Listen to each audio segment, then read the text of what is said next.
Hold on to this. In 1992, when I was 32, I tried to donate my spare kidney. Jackson Memorial Hospital in Miami called my efforts at an altruistic, non-directed donation immoral. I tried 4 more times over the next 32 years. They found every excuse, but I wouldn't quit. Finally, on the 5th attempt, at age 64, I succeeded. My recipient was a 32-year-old father of 3. You only lose when you quit or die.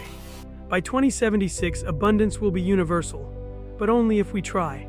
The developed world will have reached it much earlier, by 2035. But for the other 80% of humanity, the challenge is much more severe. I call this the last mile problem. There are many examples. 12 million people are legally blind from cataracts. A $100 14-minute operation restores their sight completely. Over 4 billion people need eyeglasses that cost less than $2. 30 million people need an above-the-knee prosthetic. We can build one for a few $100s. We don't lack solutions, hell. We don't even lack money. We lack leaders. Not the kind who want to be at the front of the parade. We already have too many of those. I mean leaders willing to sacrifice their own well-being for the benefit of humanity. People like Elon Musk, who risked his fortune to make life multiplanetary, and the quieter ones who will donate a kidney to a stranger or make whatever sacrifice it takes to close the last mile here on Earth. Judges, I'm sorry, but not sorry. This isn't a sci-fi contest entry. This is advocacy and awareness. What can I say? I'm a rule breaker.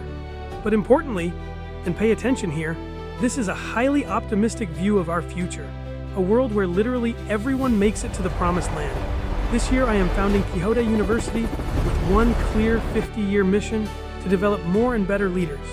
Young people who embrace an MTP to bring the bottom 80% of humanity into the utopia that AI will offer us. Our students won't study leadership. They'll practice it, they'll complete real projects in at least 3 countries on 2 different continents, and each of them will speak 2 of the world's major languages.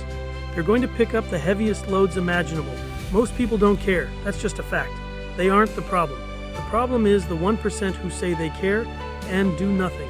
Quixote University exists to give the youthful 1% permission to act. The inconvenient truth is this: abundance is coming. But without leaders willing to close the last mile, most of humanity will be left behind. We can do better. We just have to try.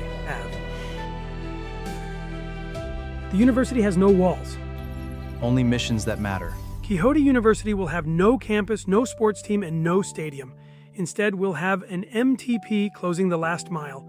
When that happens, we'll have one. We can do better. We just have to try.